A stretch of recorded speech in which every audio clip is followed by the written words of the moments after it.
जय सनातन धर्म की प्रिय सनातनियों, आप सभी का स्वागत है हमारे इस कार्यक्रम में। सनातनियों, एक व्यक्ति ने मुझे एक प्रश्न भेजा था और कहा था कि आत्मा हमारे मस्तक पर यहाँ रहती है और ऐसा ब्रह्म कुमारी के द्वारा कहा भी जाता है, यानी ब्रह्म कुमारी के अंदर संदेशों के माध्यम से कहा जाता है कि आपकी आत्मा यहाँ रहती है। क्या ये बात सही है? मुझे लगा कि इस पर आप लोगों को बेहतर तरीके से सत्य बताना चाहिए ताकि आप वैज्ञानिक दृष्टिकोण से इस सत्य को समझ पाएं। सनातनियों, सबसे पहले एक बात को समझिए कि आखिर आत्मा है क्या? क्या आत्मा कोई वस्तु है? क्या आत्मा कोई एनर्जी है? या आत्मा कोई ऐसी चीज है जो आपके शरीर के अंदर एक जगह स्थित है? ऐसे में एक बात को समझिए सनातनियों, सबसे पहले एक बात को अच्छी तरह से अपने दिमाग में बिठा लीजिए कि आत्मा कोई वस्तु नहीं है, आत्मा एक एनर्जी है। और आत्मा का अस्तित्व आपके इस शरीर के अंदर हर जगह मौजूद है। इसको ऐसे समझिए विज्ञान की भाषा में कि एक छोटे से छोटा पार्टिकल जो होता है उसे हम कहते हैं एटम यानी परमाणु। इस एटम के द्वारा ही संयुक्त एटम मिलते जाते हैं, परमाणु आपस में मिलकर अणु का निर्माण करते हैं और इसी से किसी संरचना का निर्माण होता है। ऐसे में ये एटम जब एक दूसरे से जुड़ करके किसी पार्टिकल का निर्माण करते हैं तो ये तीन तरीके से फॉर्मेशन करते हैं।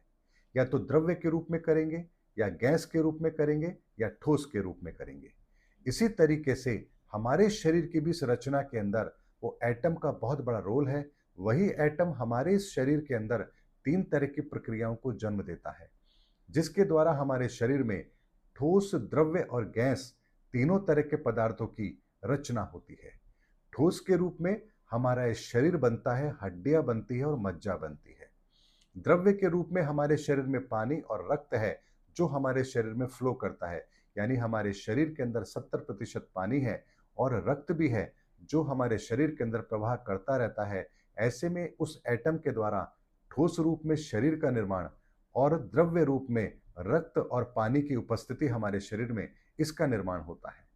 लेकिन एक निर्माण और होता है जिसे हम कहते हैं गैस। ऐसे में गैस के रूप में जो हमारे शरीर के अंदर निर्माण होता है वो होती है हमारी इंद्रियां। यानी जो हमारे शरीर के अंदर है तो सही, लेकिन ना ठोस रूप में है ना द्रव्य रूप में है, वो गैसीय अवस्था के अंदर है। अर्थात वो इस ब्रह्मांड के संकेतों को लेती भी है और हमारे भीतर उसी तरह के विचारों को चैनलाइज भी करती है। हमारा काम, क्रोध, मोह, लोभ, अहंकार, हमारे विकार, ये सभी जो अवस्थाएं हमारे शरीर के भीतर जिनका निर्माण होता है, ये गैसीय अवस्था में इसका निर्माण होता है। ऐसे में एटम पार्टिकल के द्वारा हमारे शरीर के निर्माण में भी इन्हीं तीन प्रक्रियाओं का अपना रोल होता है। ऐसे में हमारे शरीर की जो तीन प्रक्रियाएं हैं, तीन अवस्थाएं हैं, इसके अंदर भी हमारे इस शरीर को संचालित करने के लिए प्रकृति की तीनों ऊर्जाएं अपना काम करती है। गैसीय अवस्था के अंदर हमारे ब्रह्मा की ऊर्जा काम करती है, द्रव्य एनर्जी के अंदर विष्णु की ऊर्जा काम करती है और ठोस एनर्जी के अंदर भगवान शिव की ऊर्जा काम करती है। ऐसे में ठोस रूप में जो आपको ये शरीर मिला है, उसके अंदर इसी तीसरे स्थान पर हमारा एक दिव्य नेत्र भी है जो भगवान शिव की तरह ही हमारे पास भी है। ऐसे में इस ब्रह्मांड से आने वाली ऊर्जाएं जो हमारे भीतर आती हैं, इसी नवम नौ स्थिति के द्वारा, यानी 7, 8, 9 की ऊर्जा का संयुक्त रूप त्रिदेव की तीसरी रचना अर्थात महादेव का वो तीसरा नेत्र, थर्ड आई जिसे हम कहते हैं, वो यहाँ स्थित है, जहां पर थर्ड एलिमेंट के तीन तत्व 7, 8, 9 यहाँ पर सक्रिय रहते हैं और यहीं से हम अपनी ऊर्जाओं को बाहर और आने और जाने का रास्ता देते हैं। इसी तरह से सनातन एक बात को समझिए कि आपका आत्म तत्व इसी नवम द्वार के द्वारा, यानी जो आपका द्वार है, इसी के द्वारा आपके शरीर के अंदर प्रवेश भी करता है, संचालित भी होता है और ब्रह्मांड से आने वाली उस ऊर्जा को बेहतर तरीके से आपके भीतर चैनलाइज करने का काम भी करता है। ऐसे में बात आती कि आखिर आत्मा रहती कहाँ है? तो एक बात को समझिए, जो आत्मा का तत्व है वो इतना सूक्ष्म है कि जो एटम पार्टिकल है, जो सबसे सूक्ष्मतम तत्व है, जिसे हम एटम कहते हैं, परमाणु कहते हैं, उसके भीतर भी 99% हिस्सा, उसका जो हिस्सा होता है, उसका जो भाग होता है, वो खाली होता है। यानी इतना सूक्ष्मतम तत्व जो सबसे छोटा है, जिसे हम एटम कह रहे हैं, उसके अंदर भी 99% जो खाली हिस्सा है, उस हिस्से में जो पावर रहती है, उसे हम कहते हैं आत्मा। यानी आत्मा का आपके पूरे शरीर के अंदर कण-कण में व्याप्त स्थान है, यानी छोटे से एटम के भी 99% हिस्से में यदि वो आत्म तत्व मौजूद है, तो आप सोचिए कि आपके पूरे शरीर के अंदर आत्म तत्व कहाँ होगा? वो रोम-रोम में आपके बसा हुआ है, यानी आप ये नहीं कह सकते कि आत्म तत्व आपके शरीर के अंदर यहाँ रहता है। आत्म तत्व तो आपके शरीर के प्रत्येक अंग के प्रत्येक एटम में विद्यमान है, यानी एटम को ताकत देने का जो काम करता है, वही आत्मा है और उसी आत्मा का एक व्यापक स्वरूप परमात्मा, जो इतना सूक्ष्म है कि एटम के अंदर भी 99% जो स्थान है, वहां वो विद्यमान है, तो इस सकल ब्रह्मांड के अंदर भी उसकी उपस्थिति है और इसीलिए हम कहते हैं कि परमात्मा कण-कण में व्याप्त है। वो सूक्ष्म से सूक्ष्म भी है, तो वो अनंत भी है, क्योंकि ये एनर्जी हमारे शरीर के एटम पार्टिकल में भी है, तो इस ब्रह्मांड के संपूर्ण विस्तार में भी है। उसकी उपस्थिति इस सूर्य में भी है, इस गैलेक्सी में भी है, इस अखंड ब्रह्मांड में भी है।